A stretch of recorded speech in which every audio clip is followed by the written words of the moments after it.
نحمده ونصلي ونسلم على رسول الكريم اما بعد فاعوذ بالله من الشيطان الرجيم بسم الله الرحمن الرحيم فخلف من بعدهم خلف ورثوا الكتاب يأخذونه عرض هذا الأدنى ويقولون سيغفر لنا وإن يأتيهم عرض مثله يأخذه ألم يؤخذ عليهم ميثاق الكتاب أن لا يقولوا على الله إلا الحق ودرسوا ما فيه والدار الآخرة خير للذين يتقون أفلا تعقلون۔ پھر ان کی جگہ ان کے بعد وہ ناخلف آئے کہ کتاب کے وارث ہوئے، اس دنیا کا مال لیتے ہیں اور کہتے ہیں کہ اب ہماری بخشش ہوگی، اور اگر ویسا ہی مال ان کے پاس اور آئے تو لے لیں۔ کیا ان پر کتاب میں عہد نہ لیا گیا کہ اللہ کی طرف نسبت نہ کریں گے مگر حق، اور انہوں نے اسے پڑھا، اور بے شک پچھلا گھر بہتر ہے پرہیزگاروں کے لیے۔ تو کیا تمہیں عقل نہیں؟ پچھلی آیت کریمہ میں اگلے بنی اسرائیل کا ذکر تھا اور ان کی نافرمانیاں حضرت داؤد علیہ السلام کے زمانے کے بنی اسرائیل کے تعلق سے جو بندر بنا دیے گئے۔ اب پچھلے اسرائیلیوں کا ذکر ہے، بعد میں آنے والے یہود کا ذکر ہے، تاکہ معلوم ہو جائے کہ اگلے ہوں یا پچھلے ہوں زہریلے سب ہیں۔ سانپ کا بچہ سانپ ہی ہوتا ہے، گرگ زادہ گرگ شود گرجے بمردم پرور شود۔ بھیڑیے کا بچہ بھیڑیا ہی رہتا ہے، چاہے وہ آدمی کے ساتھ پرورش پالے۔ سانپ کے بچے کو کتنا ہی پرورش دے دو، آخر میں دستہ سپیرے ہی کو ہے۔ یہ کہاوتیں ہیں جو صحیح ہیں۔ داؤد علیہ السلام کے زمانے کے یہودیوں کا ذکر تھا، اب بعد میں جو یہودی آئے ان کا ذکر ہے کہ اس زمانے میں جو بنی اسرائیل تھے، یہودی تھے، انہوں نے ہفتہ کے دن شکار کیا۔ جب اللہ نے منع کیا تھا کہ ہفتہ کے دن شکار نہیں کرنا، شکار کیا، بندر بنا دیے گئے تو ہلاک ہو گئے۔ اب اس آیت کریمہ میں ارشاد ہے کہ جو موجودہ یہودی ہیں وہ بھی تورات اور کتاب الہی کے ذریعہ انسانوں کا شکار کر رہے ہیں۔ بات ایک ہی ہے، صرف طریقہ کار میں تھوڑا فرق ہو گیا۔ اللہ تعالیٰ فرماتا ہے فَخَلَفَ مِن بَعْدِهِمْ خَلْفٌ، پھر ان کی جگہ ان کے بعد وہ ناخلف آئے۔ چونکہ باپ دادا نافرمان تھے اور ان کا اثر اولاد میں باقی رہتا ہے، باپ داداؤں کی نافرمانیاں باقی رہتی ہیں، اچھائیاں بھی باقی رہتی ہیں، ان کے عمل باقی رہتے ہیں۔ تو ان اگلوں کے بعد جو پچھلے بنی اسرائیل یعنی یہود آئے، ورث الکتاب، جو کتاب کے وارث ہوئے، یعنی انہیں تورات ملی تھی، اور تورات جو صحیح معنوں میں آسمانی کتاب تھی، اللہ تعالیٰ کی کتاب، اور اللہ تعالیٰ نے جناب موسیٰ علیہ السلام کو عطا فرمائی تھی۔ تو انہوں نے اس تورات کو بدلا۔ اللہ فرماتا یاخذون عرض ھذا الادنی، وہ لوگ کتاب کے اس طرح وارث ہوئے کہ اس دنیا کا مال لے لیتے ہیں، کتاب کی وجہ سے دنیا کا مال لیتے ہیں۔ ھذا الادنی، حقیر مال دنیا کا لے لیتے کتاب کے بدلے۔ کیا مطلب؟ سرکار صلی اللہ علیہ وسلم کے زمانے میں بھی اور آپ سے پہلے بھی جو یہود ہیں، انہوں نے توریت کو اس طرح بدلا کہ پہلے تو یہ تھا کہ توریت مکمل طور پہ جو ان کے پاس جو توریت تھی وہ پوری کسی کو پڑھ کے سناتے نہیں تھے۔ اگر ان کو بھی آ جائے گی تو پھر یہ ہمارے پاس نہیں آئیں گے، سارا فاتحہ یہیں پڑھ لیں گے تو پھر ہمارا نذرانہ بند ہو جائے گا. یہی تھا. تو وہ اپنے چھوٹے بڑے پرسنگوں میں پادریوں کے پاس جاتے تھے اور کہتے تھے توریت سے ذرا دعا کر دیں یہ کام ہو جائے، یا بتائیے کہ اس تعلق سے توریت میں کیا لکھا ہے. تو وہ توریت کھولتے تھے اور ان کو چند آیتیں تورات کی بتا دیتے تھے، ان کے کام بھی ہو جاتے تھے اور یہ سارا معاملہ چلتا. اور وہ لوگ جو ان کے پاس آتے تھے انہیں بھاری نذرانہ دے جاتے. اب ظاہر بات ہے کہ جب سب جگہ پر توریت پھیل جائے، ہر گھر والے کو پتا چلے کہ شادی میں یہ پڑھنا ہے، پریشانی میں یہ پڑھنا ہے، تو پھر ان کے پاس جائے گا کو. جب ان کے پاس جائے گا نہیں تو دکان بند ہو جائے گی. اس لیے زیادہ تر کسی کو بتانا ہی نہیں ہے. یہ خیال غلط ہوتا ہے کہ اب آپ کا بچہ پڑھے گا نہیں. اگر آپ کا بچہ پڑھ کر وہ بھی عالم بن گیا تو پھر میں کدھر جاؤں. میں انہیں بس ناظرہ تک رکھو، یہ زیادہ تقریر نہ کرنے پائے، زیادہ کوئی بڑے عالم نہ بننے پائے، ورنہ ہم کہاں جائیں گے. اس لیے انہیں ڈیولپ کی سیڑھیاں سکھا ہوئی نہیں. یہی حال تھا. تو انہوں نے اس کتاب کو دنیا کا ذریعہ بنایا.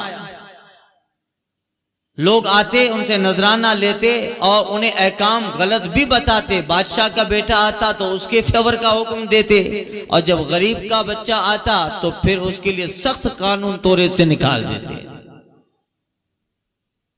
اور لوگ کہتے بھی تھے کہ اچھا کچھ رعایت کیجئے گا، تھوڑی رعایت کرنا. تو پھر وہ کتاب سے رعایت ڈھونڈ دیتے تھے. حکم کا تمہارے لیے یہ وَيَقُولُونَ سَيُغْفِرُ لَنَا. اور جب ان سے کہا جاتا، جیسے سرکار صلی اللہ علیہ وسلم کے زمانے میں بعض یہود جن کو اللہ تعالیٰ نے ایمان دیا تو پھر وہ حضور پہ ایمان لے آئے، جیسے حضرت عبداللہ بن سلام ان کی جماعت، اور حضور کے ظاہری زمانے کے بعد عمر فاروق اعظم کے زمانے میں جو ایمان لے آئے جیسے حضرت کعب احبار رضی اللہ تعالیٰ عنہ ان کے ساتھی. جب ان سے کہا جاتا کہ یہ غلط کر رہے ہو تم، تو کہتے ہمارے لیے ہمارا غلط کام یا ہمارا گناہ ہمیں نقصان نہ دے گا. ہم تو اس سمندر کی طرح ہے کہ جس میں نجاست پڑ بھی جائے تو سمندر ناپاک نہیں ہوتا. سمندر ناپاک نہیں ہوتا. لہذا ہمارے باپ دادا ہمارے بدلے میں پریشانیاں جھیل گئے، اب ہم ہزاروں گناہ کریں. کہتے تھے نینو احب ابناء اللہ وحباؤ، ہم تو اللہ تعالیٰ کے بیٹے ہیں، معاذ اللہ یہ اللہ تعالیٰ کے پیارے ہیں. کیا رب اپنے بیٹوں کو یا اپنے پیاروں کو جہنم میں ڈالے گا؟ رب پہ واجب ہے کہ ہمیں جنت میں ڈالے، معاذ اللہ. آج بھی یہ عقیدہ ہے ان کا کہ نینو احب ابناء اللہ وحباؤ، ہم اللہ کے بیٹے اور اس کے پیارے ہیں، تو پیارے کو کبھی جہنم میں نہیں ڈالے گا. اور اگر ڈالے گا ایام معدودہ، جتنے دن ہمارے باپ داداؤں نے 40 دن بچڑا پوجا تھا، بس 40 دن جائیں گے، 40 دن جائیں گے. جتنے دن سامری کے کرتوت کی بنیاد پر ہمارے باپ داداؤں نے بچڑے کو پوج لیا، 40 دن ایام معدودہ. لن يدخل النار الا ایام معدودہ، اللہ ہمیں جہنم میں نہ ڈالے گا مگر گنتی کے 40 دن. یہ عقیدہ اور اس کا پرچار بھی کرتے رہے. ظاہر بات ہے جب وہ لوگ پرچار کرتے رہے تو پھر عوام تو سادہ دماغ ہوتی ہے، اس پہ عقیدہ جمع ہی لیتی ہے. کچھ سالوں تک ہمارے خطبہ بولتے رہے جنت تمہارے باپ کی، جنت تمہارے باپ کی. یہ عوام میں پھر اس قدر اس کا اثر ہوا، لوگ کہتے اب جنت ہمارے باپ کی ہے تو پھر کیا نماز کیا روزہ. یہ جو آسان بولیاں ہوتی ہیں وہ اگرچہ ایک اعتبار سے اس کا تعلق صحیح ہوتا ہے، مگر وہ بات جس کی وجہ سے عمل میں کمزوری آ جائے، جس کی وجہ سے ایمان میں کمزوری آ جائے، یا وہ بات اگرچہ سچی بھی ہو مگر اس کی وجہ سے عام لوگ کسی گمراہی یا کسی فسق و فجور کی طرف جائیں، علماء پہ ضروری ہے وہ بات چھپا لیں، وہ بات چھپا لیں، اس لیے کہ عام لوگ جو ہیں وہ اس بات کو برداشت نہ کر پائیں گے، نتیجہ کیا ہوگا؟ عمل سے غافل ہو جائیں، پھر ان کی فکر کو عمل کی طرف لایا جائے، ان کی فکر کو میدان عمل میں لایا جائے، ان کے عقائد کو مضبوطی دی جائے اور وہ بات کی جائے جس سے عقیدہ بھی مضبوط بنے اور ساتھ ساتھ عمل کے میدان میں بھی مضبوط ہو جائے۔ تو اب یہ لوگ یہود کہتے تھے، تو اب ان کے جو عوام تھے وہ اس پہ عقیدہ جما لیے، نتیجتاً ہزاروں برائیاں ان میں رائج ہو گئی، اور سب سے بڑی برائی یہ کہ انہوں نے کتاب کو بدل ڈالا، توریت بدل ڈالی۔ وَيَقُولُونَ سَيُغْفَرُ لَنَا، اور کہتے تھے ہم تو بخش دیے جائیں گے۔ وَإِن يَأْتِ مَعْرُضٌ مِثْلُهُ، اور اگر ویسا ہی مال ان کے پاس آئے، کسی نے نصیحت کی یا کبھی نصیحت کے دوران تھوڑا مان بھی جائے، مگر پھر کوئی ایسی بات آئی اور کوئی نذرانہ لے کے آتا ہے تو پھر جاتا ہے، پھر جاتا ہے۔ یہ قوم کا رہبر ہی جب پھر گیا، تو کل میں نے حفیظ جالندھری کا ایک شعر کہا تھا، بکتے جو چند رائی کوئی خاص غم نہ تھا، رونا تو یہ ہے کہ سالار قافلہ بک گیا، اظہار حق کا حوصلہ جاتا رہا حفیظ، انعام فن کی فکر میں فنکار بک گیا، انعام فن کی فکر میں فنکار بک گیا۔ تو یہ ہوتا ہے، یہ قوم کے بڑے تھے، پادری تھے، لوگوں کو ان پہ یقین تھا، تو ان کو تو مضبوط رہنا چاہیے تھا۔ اس لیے امام اعظم کہتے ہیں کہ قوم کا امام ہر اعتبار سے قوم میں اچھا ہو۔ اگر لوگ 5 وقتہ نماز کے پابند ہے تو عالم تہجد بھی پڑھے گا، اس لیے کہ اس کا عمل قوم کے لیے نمونہ، وہ آئیڈیل ہوتا ہے، اس کا عمل آئیڈیل ہوتا ہے۔ پھر ہمارا حال یہ ایسا ہے، ہم ڈائریکٹ جماعت کے ٹائم پہ آئیں گے، پھٹافٹ نماز پڑھا کے نکل جائیں گے۔ اگر علماء فرض چھوڑ دیں تو پھر لوگ ان کے پیچھے فرض چھوڑتے چلے جائیں گے۔ عمل علماء جو حقیقت میں آگےوان علماء ہی ہیں، یہ یاد رکھیے گا، ہم جنہیں آگےوان بناتے ہیں وہ ہمارے سوسائٹی، ہمارے سماجک کاموں کے لیے، باقی مذہبی آگےوان جس کو کہتے ہیں وہ علماء ہیں۔ وہ کون ہے؟ اس لیے انہیں امام کہا جاتا ہے۔ امام کا مطلب ہی آگےوان ہوتا ہے۔ امام مانے آگے، اور آگےوان مانے یہی وان یعنی جماعت کے آگے، جماعت کے آگے۔ تو وہ ان کا عمل تو بہتر ہونا چاہیے تاکہ اس سے نصیحت ملے۔ امام اعظم ابو حنیفہ کہتے ہیں کہ تمہاری کتابیں ہی لوگ نہیں پڑھتے ہیں، تمہارا عمل بھی لوگ دیکھتے ہیں جس کو دلیل بناتے ہیں، تمہارا عمل بھی لوگ دیکھتے ہیں۔ ایک راستے بارشی کا زمانہ تھا، امام اعظم ابو حنیفہ تشریف لے جا رہے تھے، کیچڑ زیادہ تھی، سامنے سے 8 سال کی ایک بچی آ رہی تھی اور کیچڑ پہ زیادہ اس کی پھسلان زیادہ تھا، تو امام اعظم رضی اللہ تعالیٰ عنہ بچی سے کہتے ہیں بیٹا دیکھ کے چلنا، بارش ہوئی ہے، پھسلن والی زمین ہو گئی ہے، کہیں گر نہ جاؤ۔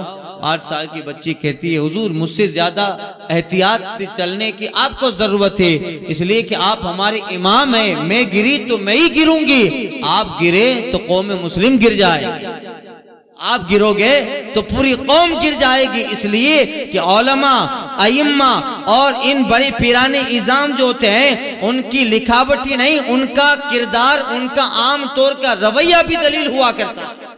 تو جب یہ لوگ یہود یہ بگڑے تو ظاہر بات ہے ان کے بگاڑ سے ان کی قوم میں حد درجہ بگاڑ پیدا ہو۔ تو اب کوئی سمجھاتا انہیں تھوڑا مان بھی لیتے، مگر پھر کوئی ایسی بات آتی، نذرانہ لے کر کوئی آتا تو پھر جاتے۔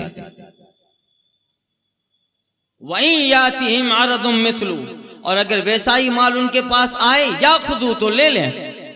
أَلَمْ يَأْخُذُوا عَلَيْهِمْ مِيثَاقَ الْكِتَابِ، کیا ان پر کتاب میں یہ عہد نہ لیا گیا تھا جب سے حضرت موسیٰ علیہ السلام پہ توریت اتری یا جناب داؤد پہ زبور اتری، اور ابھی تک ان پہ ان انبیاء کرام پہ چھوٹے بڑے صحیفے جو اترتے رہے، ان سب میں ان سب سے ایک عہد و پیمان تھا، ایک کانسیپٹ ان کو دیا گیا تھا، اور ایک بہت بڑا وعدہ ان کے لیے تھا۔ وہ وعدہ کیا تھا؟ وہ یہ تھا ان لا یقولوا علی اللہ الا الحق، وہ یہ ہے کہ ہزاروں مصیبتیں آئیں مگر بات وہی کہیں گے جو اللہ نے کہا۔ اللہ پہ جھوٹی بات نہیں باندھنا، لا یقول علی اللہ الا الحق، کہ اللہ پہ حق بات ہی کہیں۔ مگر یہ کیا کرتے تھے؟ اپنے طرف سے لکھ دیتے تھے، عوام کو بولتے تھے ایسا ہی لکھا ہے، یعنی غلط بات اللہ کی طرف منسوب کر دیتے۔ ہم لوگ بھی ایسا ہمارے سماج میں بھی چل رہا ہے، کوئی بھی بات واٹس ایپ فیس بک پہ آتی ہے کہ حضرت علی کا قول ہے، نیپو نکر ناڑی کیے نہ ان میں حضرت علی کا قول حدیث ہے۔ ابھی رمضان شریف میں ایک بات پڑھی، آخر جمعہ کو 4 رکعت پڑھ لو، زندگی بھر کی قضا معاف۔ یہ اور اس پہ میں اکثر عرض بھی کرتا ہوں، شیعہ لوگوں نے، یہ رابضی بورے ان کی پوری جماعت نے بہت ساری باتیں حضرت علی اور امام علی مقام کی طرف منسوب کر دی ہیں۔ کوئی بھی بات ہوگی، وہ قول جارج برنارڈ شاہ کا ہے مگر لکھ دیا نیچے حضرت علی۔ بات اچھی ہے، اس سے انکار نہیں ہے، مگر بات علی کی نہیں ہے، بات مولائے کائنات کی نہیں ہے۔ اس طرح اپنے جو ہے مذہب کے پھیلانے کے لیے بہت ساری باتوں میں، جبکہ حقیقت یہ ہے کہ صحابی کا قول بھی حدیث ہوتا ہے۔ ما قال رسول اللہ صلی اللہ علیہ وسلم و صحابہ، حضور اور حضور کے صحابہ جو کہیں وہ حدیث ہوتا ہے۔ تو حضرت علی کے قول کو کوئی دوسری کسی کا قول اسے حضرت علی کا قول بنانا گویا اسے حدیث کی سند دینا ہے، اور یہ بالکل غلط ہے، نہ یہ دینی اعتبار سے صحیح ہے، نہ خود حضرت علی اس کو پسند فرمائیں گے، نہ خود حضرت علی اس کو پسند کریں گے۔ تو جب عام باتیں ان کی طرف منسوب نہیں کر سکتے ہیں تو پھر اللہ کی طرف منسوب کرنا، کوئی بھی باتوں کا اللہ نے کہا ہے، ظاہر بات ہے۔ اگر یہ لوگ کہتے تھے کہ توریت میں لکھا ہے، کیا مطلب؟ یعنی اللہ ہی نے کہا ہے، اس لیے کہ توریت رب نے اتاری ہے، تو یہ کہتے تھے۔ جبکہ اللہ فرماتے ہیں الم یاخذ علیہم میثاق الکتاب، کیا کتاب میں ان سے یہ وعدہ نہیں تھا؟ یہ وعدہ تھا کہ تمہیں ہر حال میں وہی بات کہنی ہے جس کا کتاب میں ذکر ہے۔ وَدَرَسُوا مَا فِي، اور ایسا بھی نہیں تھا کہ انہیں معلوم نہیں ہے اور ایسے ہی کہہ دیا، نہیں، اللہ فرماتا ہے وَدَرَسُوا مَا فِي، اور انہوں نے اسے پڑھا تھا، توریت میں پڑھا تھا، یہ بھی پڑھا تھا کہ اللہ کی بات اللہ ہی کی طرف منسوب کرنی ہے، اور انہیں یہ بھی خبر تھی کہ ہم یہ جو بات کہہ رہے ہیں وہ اللہ کی نہیں ہے، مگر پھر بھی اللہ کی طرف منسوب کر رہے ہیں، بے خبری میں نہیں، باخبر ہو کر غلط بات کر رہے ہیں۔ تو پھر 2 عذاب آئے، ایک تو جھوٹ بولا یہ عذاب آیا، ایک اس بات کو رب کی طرف منسوب کیا یہ دوسری غلط بات، اور تیسری بات انہیں پتا ہے کہ یہ رب کا کلام نہیں ہے پھر بھی بول رہے ہیں۔ اس طرح کے گناہ کیے اگر یہ ان ساری چیزوں سے باز آ جاتے، اللہ فرماتا ہے کہ دنیا کے تھوڑے سے حصے کے لیے آخرت جو باقی ہے اس کو ہاتھ سے گوارا، دنیا کے نذرانے کے لیے خدا کی کتاب بدل رہا ہے، خدا کا قانون بدل رہا ہے۔ اگر دنیا کی فانی چیز کے لیے یہ اتنا مر رہا ہے، یہ تو کل ختم ہو جانے والی ہے، اگر وہ اس طرح چلتا کہ دنیا کے نذرانوں کی طرف اور ان سارے تحفہ تحائف کی طرف نظر نہ دوڑا کے آخرت کی طرف نظر ڈالتا، اللہ کہتا ہے وَالدَّارُ الْآخِرَةُ خَيْرٌ لِلَّذِينَ يَتَّقُونَ، اور بے شک آخرت یعنی پچھلا گھر ڈر والوں کے لیے اچھا ہے، پچھلا گھر آخرت کا گھر یہ پرہیزگاروں کے لیے اچھا ہے۔ افلا تعقلون، کیا تمہیں عقل نہیں؟ یعنی ایسا کام کر رہے ہیں جو مذہباً بھی صحیح نہیں ہے، عقلاً بھی صحیح نہیں ہے۔ عقل مند وہ ہوتا ہے جو باقی کو ترجیح دیتا ہے، فانی کو چھوڑ دیتا ہے، باقی کو ترجیح دیتا ہے، فانی کو چھوڑ دیتا ہے، مگر ان کی عقل ماری گئی ہے کہ فانی کو ترجیح دے رہے ہیں اور باقی کو چھوڑ رہے ہیں۔ اللہ فرماتے ہیں وَلَدَّارُ الْآخِرَةُ خَيْرٌ لِلَّذِينَ يَتَّقُونَ، اور آخرت کا گھر پرہیزگاروں کے لیے اچھا ہے۔ پتہ چلا کہ آخرت کی سختیوں سے پرہیزگار ہی بچے گا، آخرت کا گھر ڈر والوں کے لیے اچھا ہے، جس کے پاس ڈر ہے اس کے لیے آخرت میں بہت اللہ تعالیٰ کی طرف سے نعمتیں ہیں، یعنی گویا یوں کہو متقین کے لیے آخرت میں اچھا انجام ہے۔ اسی لیے ہم لوگ اکثر خطبہ میں بھی، اور یہ مشہور حدیث کا جملہ ہے وَالْعَاقِبَةُ لِلْمُتَّقِينَ، اور عاقبت متقین ہی کے لیے ہے، ڈر والوں ہی کے لیے آخرت ہے، عاقبت ہے، اس لیے کہ یہاں کا ڈر وہاں انہیں بے ڈر کر دے گا، بے خوف کر دے گا۔ جہاں سب کی حالتیں خراب ہو وہاں ڈر والے متقین پرہیزگار وہ بے خوف ہوں گے، وہ بے خوف ہوں گے، اس لیے کہ انہوں نے دنیا میں اللہ کے قوانین پر دیانت داری کے ساتھ عمل کیا، تو پھر انہیں کوئی خوف نہ ہوگا۔ اللہ فرماتا ہے لا خوف علیہم ولا ہم یحزنون، نہ انہیں کسی چیز کا خوف، نہ رنج، نہ حزن و ملال۔ آخرت کا گھر متقین کے لیے بہتر ہے، تو تقوی یہ گویا آخرت میں بہتری کا سبب ہے، آخرت میں نجات کا سبب ہے، اور دنیا کے سارے معاملات کا مدار تقوی اور اللہ کے ڈر ہی پر ہے۔ ڈر ہے تو انسان بہت شبہ والی چیزوں کو بھی چھوڑ دیتا ہے، جس میں شبہ ہوتا ہے کہ کہیں اس کو کرنے سے میں پکڑا نہ جاؤں، اسے بھی چھوڑ دیتا ہے اگر اللہ کا ڈر ہے۔ اگر ڈر نہیں ہے تو پھر حرام کام کرتے وقت بھی اس کے دل میں یہ احساس نہیں ہوتا ہے کہ یہ میں بہت غلط کام کر رہا ہوں۔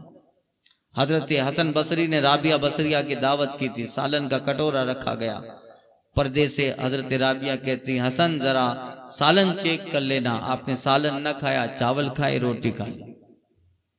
ظاہر بات ہے دعوت دینے والے حسن بصری ہیں، اور جسے دعوت دی گئی ہے وقت کی زاہدہ جناب رابعہ بصریہ ہیں، تو پھر ان کی بات میں وزن ہوگا۔